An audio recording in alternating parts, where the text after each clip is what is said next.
के सुतेर प्रार्थना गर्न सकिन्छ? अवश्य सकिन्छ। त्यसो हो भने के सुतेर गरेको प्रार्थना परमेश्वरले सुन्नुहुन्छ त? अवश्य सुन्नुहुन्छ र त्यसको जवाफ पनि दिनुहुन्छ। आउनुहोस् यस विषयमा 4 बुँदा म तपाईहरुलाई बाँड्न चाहन्छु। यस विषयमा छिर्नुभन्दा पहिले सानो अनुरोध गर्न चाहन्छु।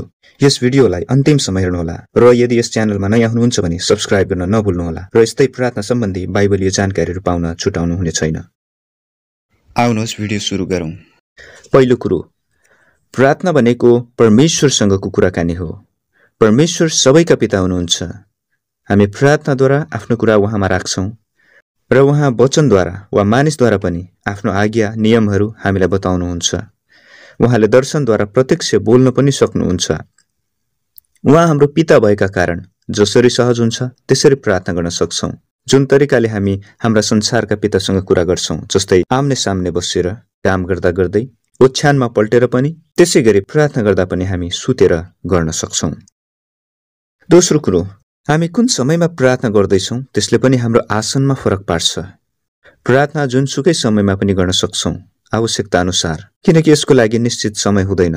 तर एउटा कुरा याद राख्नुहोस्, निरन्तर प्रार्थनाको लागि विशेष समय छुट्याउँदा परमेश्वरसँग राम्रो सम्बन्ध स्थापित गर्न सकिन्छ।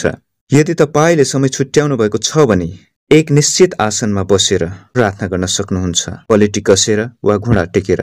यदि तपाई आराधना गर्दै हुनुहुन्छ भने उभिएर वा घुँडा टेकेर गर्न सक्नुहुन्छ। यदि रातको समय छ भने प्रार्थनाको विशेष समय बाहेक सुतेर पनि प्रार्थना गर्न सकिन्छ।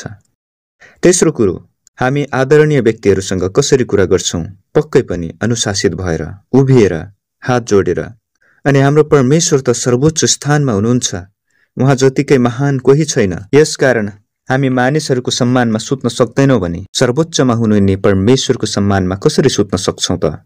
उहाँ हाम्रो पिता भएका कारण साँचो मनले प्रार्थना गर्दा हाम्रो प्रार्थना उहाँले सुन्नुहुन्छ। चाहे हाम्रो आसन होस्, पद होस्, ओहदा होस्, केहीले पनि फरक पार्दैन। तर हामी चाहिँ सुतेर प्रार्थना गर्दा उहाँको अनादर सम्झन्छौं र हामी उभिन्छौं वा घुँडा टेक्छौं। अब अन्तिम कुरो निष्कर्षमा के भन्न चाहन्छु भने हाम्रो प्रार्थना साँचो मनले उहाँकै इच्छा अनुसारको हुनुपर्छ।